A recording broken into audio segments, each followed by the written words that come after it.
Aku pun heran. Termasuk aku. Butik rumah semua. Tak tahu dia tak ada sekolah, tapi ada program lain pula. Dia bagi tak jemu dulu. Kira anak Korea Seksyen 8 tu tuan-tuan, surau yang digari satu ketika dulu oleh Jais. Orang gari orang, yang ni gari surau. Dia buka balik tu tuan-tuan, program setiap malam. Mereka pun tak jemu-jemu duk bagi sedekah. Ustaz pun tak malu-malu duk minta macam tu. Maksud aku lah, ustaz muka tak malu. Malam ni nak minta tak lagi kita sekata. Dia dah abang bagi bayangan siap-siap. Melayu ni kan yang faham lah kadang-kadang. Dia duduk bayang tu faham lah. Orang macam kata dia hinting.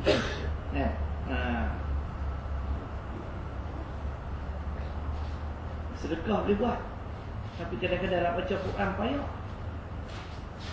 Kalau boleh buat dengan doa biiznillah tadi. Biiznih, dengan izin Allah.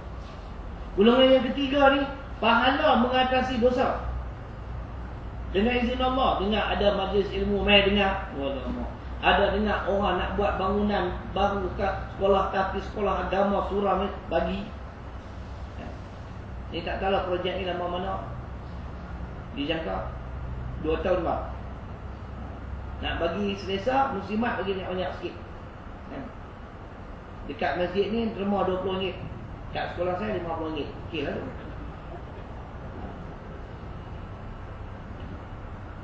Jadi kita duduk di golongan mana? Kalau catatan amal ni jenis sijil, semua lah amal-amal buruk tuan-tuan. Allah. Saya nak ulang dalam ni ada. Tuan-tuan tengok ni lah. Bila kita beramal dengan kehendak Allah, tuntunan Allah, apa yang diterangkan oleh Rasul, kehidupan kita ni memang sempurna lah. Kita jangan kita menilai kesempurnaan hidup ni wang ringgit. No. Wang bukan segala-galanya. Kadang-kadang ada duit, round kedai makan semua tutup. Dan dah balik makan di rumah lah. Saya kenal banyak kali lah. Sebab tu kata jangan duk cakap besar lah. Ada duit semua boleh buat. Bohong. Wang kan segala-galanya. Walaupun hidup kita sederhana. Saya ni sederhana, miskin taklah sederhana. Kaya memang tak sederhana. Mana ada simpan. Dapat belanja, habis. Pasal saya pun doa macam tu, ya Allah, cukupkanlah segala keperluanku dan keluargaku. Tu Tuhan bagi cukup-cukup. Nak rumah kampung minta maaf, cukup-cukup lah aku pun. Hampa kena minta, ya Allah murahkanlah rezeki. Hampa biar sedekah tak sikit. Kadang-kadang nak buat susah. Pasal apa ni tak boleh nak buat. Dengar lah, tak boleh nak buat. Sedekah boleh, baca Quran tak boleh. Tapi bila kita buat amal-amal soleh tuan-tuan, walaupun duit tak banyak, tapi jiwa kita jadi tenang. Kehidupan kita kehidupan yang bahagia. Saya nak ulang sekali lagi. Surah ke-16, surah An-Nahli, ayat 97. Man amila salihan min dzakarin aw untha wa huwa mu'minun falanuhyiyannahu hayatan thayyibah. Barang siapa yang beramal dengan amal-amal soleh. Apa dia amal soleh Ustaz? Amal soleh maknanya amalan kita selaras dengan tuntunan Allah. Makna ikut Quran. Dan apa yang diterangkan oleh Rasul, ikut as-sunnah. Itu amal soleh. Yang kedua, ikhlas. Bila jadi amal soleh, sama ada lelaki maupun perempuan, dan mereka beriman kepada Allah, maka Allah akan hidupkan mereka dengan kehidupan yang baik. Hasil amal soleh kita di dunia, kehidupan kita, kehidupan yang baik. Cuba dengar. Maka Allah akan menghidupkan dia dengan kehidupan yang baik di dunia, dengan menikmati sepenuh-penuh kebahagiaan, meskipun ia hidup miskin. Dan di akhirat pula ia akan beroleh sebaik-baik balasan. Hidup di dunia miskin, tapi hidup bahagia. Bagi bantai sihat yang tidur, tak ada masalah. Jiwa tenang. Rezeki Allah bagi cukup-cukup ya. Cuba tengok. Sedangkan orang kafir, orang tak budi ni, halal haram dosa pahala. Atau orang-orang yang tenggelam dalam maksiat, ini tafsiran, akan dihidupkan di dunia dalam keadaan resah gelisah dan tidak tenteram jiwanya walaupun mereka kaya raya dunia.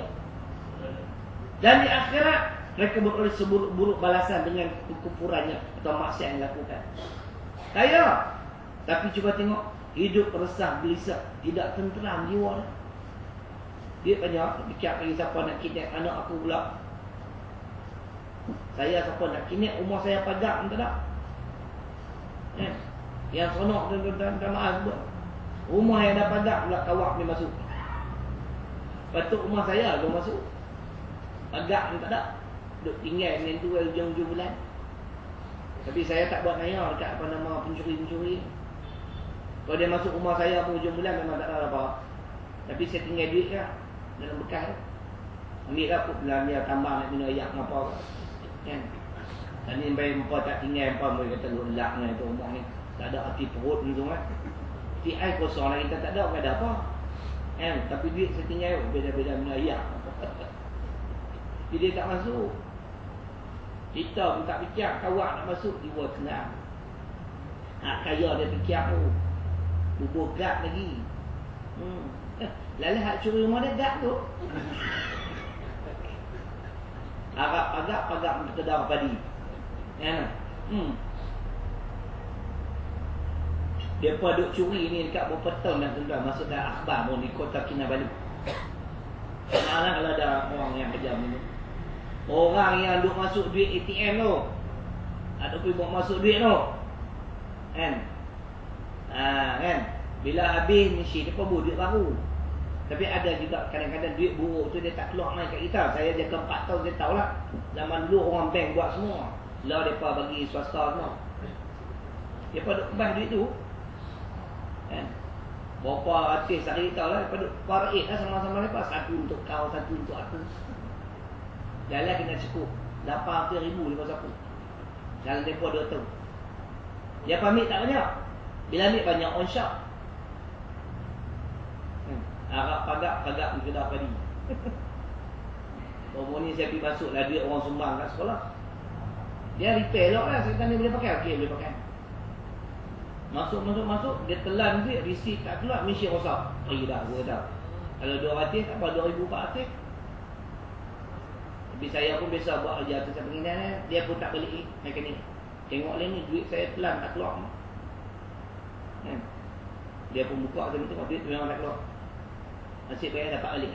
Tuan-tuan jangan bimbang insyaAllah. Tapi satu lah, tunggu. Jangan tak tunggu. Lepas dia makan duit kita tu kalau tak keluar. Satu dia keluar balik hijau. Maknanya boleh fungsi balik. Tengok dulu. Dia keluar tak keluar. Jangan belak dulu ya. Kena buat laporan terus. Kalau CIMB ada nama-nama tertentu lah. Telefon. Saya buat sekarang yang panik. InsyaAllah dapat balik. Saya dapat balik. Kalau dia faham mana kan. Tapi kalau lepas sapu, mampu kita. Itu yang risau ya. Kalau 200 saya tak apa. 2,400 tak boleh. Punya kaya, ambil gad tu yang rompak dia. Banyak. Kan? Dia tahu pergerakan bos dia. Pukul berapa dia keluar, pukul berapa dia balik. Kaya, tapi jiwa tak tenang. Resah, gelisah. Kita miskin, sederhana. Ini kelebihan dia. Sebab tu jangan lepas keluar ni. Buatlah amal baik-baik. Niaga pun niaga cara elok. Jangan menipu siapa. Jadi pemimpin tak salah, jadilah. Pimpinlah rakyat untuk mendapat keredaan Allah. Jangan mengambil kesempatan bina kekayaan. Ni dia kata. Jadi maknanya menurut pendapat setengah ahli sastra Arab, perkataan sijin itu adalah berasal daripada bahasa Ethiopia, Habsyah tua, yang berarti becak atau lecak. Maka dipakai di dalam bahasa Arab Yaman, dimaksudkan dengan kerendahan atau kotoran, benda yang hina, benda yang rendah. Dan bagaimana hakikatnya sijin itu tidak kita ketahui. Cuma dapat kita satu kesimpulan bahawa segala perbuatan, baik pun kecil atau besar, yang nyata atau tersembunyi, perbuatan-perbuatan mereka yang jahat, durhaka, ingkar dan sebagainya adalah tertulis adalah bertulis di dalam sebuah daftar. Yang kita perlu ingatkan tu, bukan takat tu kita bercakap ma yalfizu min qawlin illa ladaihi raqibun atid.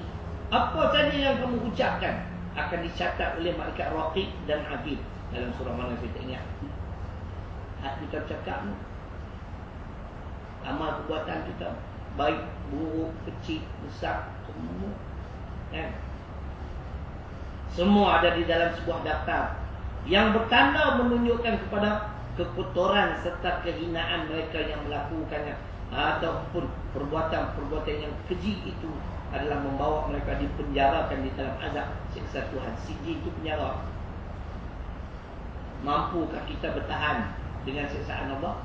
Dan buku yang ditentukan buat kira-kira tersebut adalah terhimpun pada daftar sijil, dan Tuhan saja yang maha mengetahui hakikatnya. Bagaimana rupa bentuk kitab tersebut, buku tersebut, daftar tersebut, kita pun tak tahu. Tu sudah fikir bab tu. Pasal kita masih bernafas, kita masih hidup, apa nak bimbang kan? Aktiru min zikri hadhil ladzat, hadis sahih Imam Tirmizi. Perbanyakkanlah mengingati sesuatu yang boleh memutus kelazatan dunia. Banyak ingat mati. Hak muda pun mati dek. Ingat hak tua pun mati, hak muda pun mati, pemimpin pun mati, sultan pun mati. Ada sultan hidup tak mati-mati. Mati. Menteri pun mati, Perdana Menteri pun mati. Cuma pension dua-dua tak mati lagi kan? Tak mati lagi, dah tak sampai masa lagi. Sampai masa, sama ada kita bersedia atau sebaliknya, amalan kita dah lengkap ke tak, dan itu Tuhan tak kira. Jangan tangguh. Jangan tangguh. Jadi makna ayat 1 hingga 9 menjelaskan beberapa perkara sebagai balasan kepada Allah pada orang-orang yang berlaku zalim. Khususnya dalam ayat ini menyatakan kepada orang-orang yang menimbang, menyukat dan sebagainya.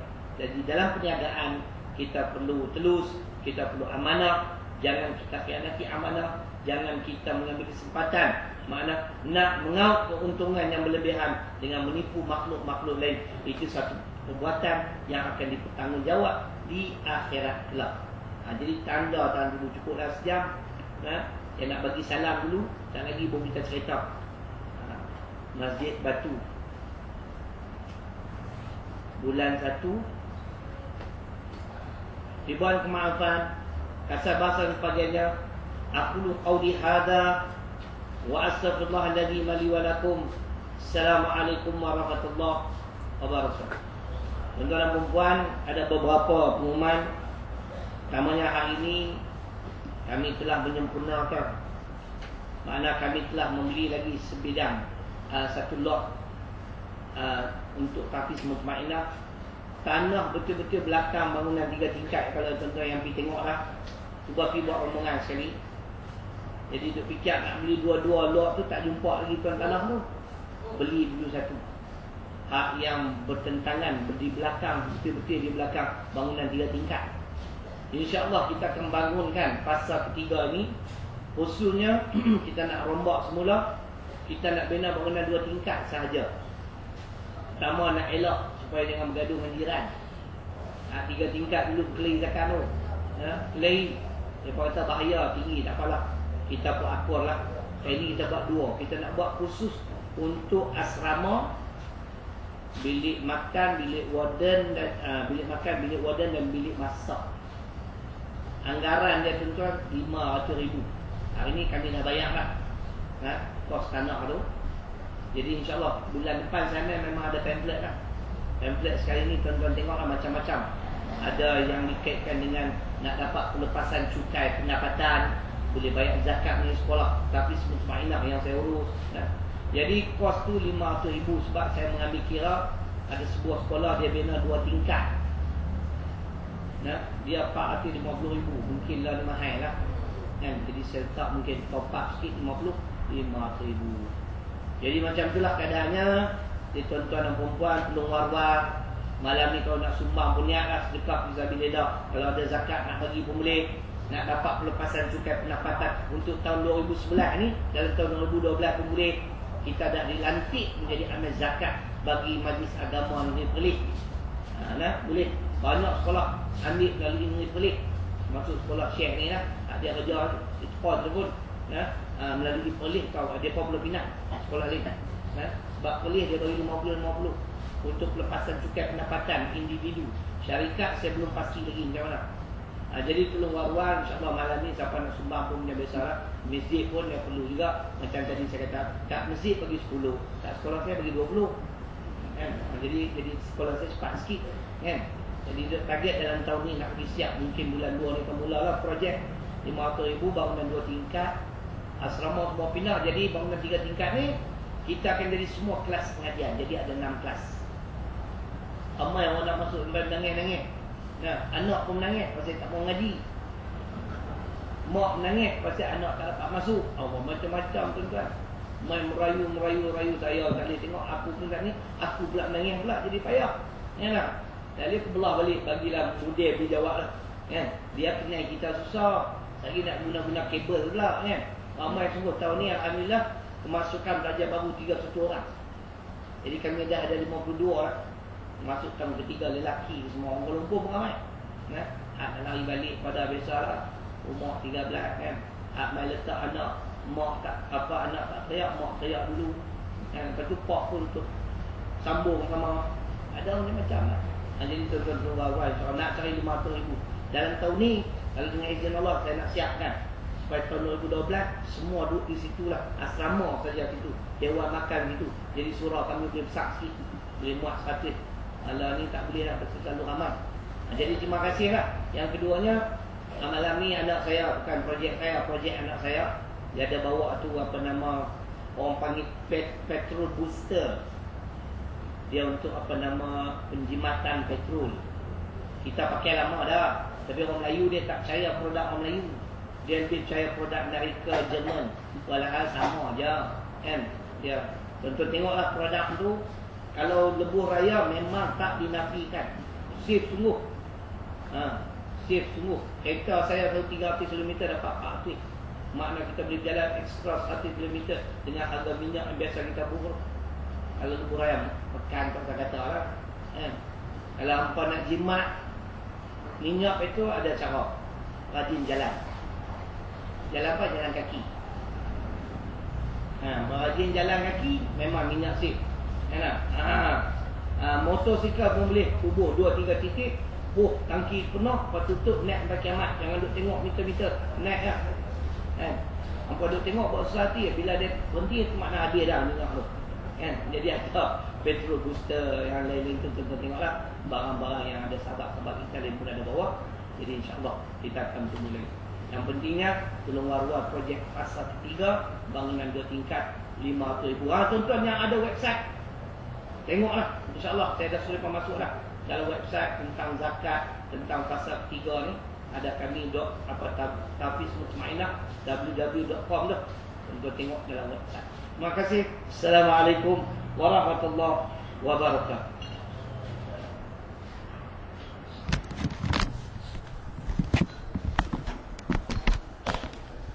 Tabung yang besar lah di belakang tu. Malam ni kita buat tabung kecil lah.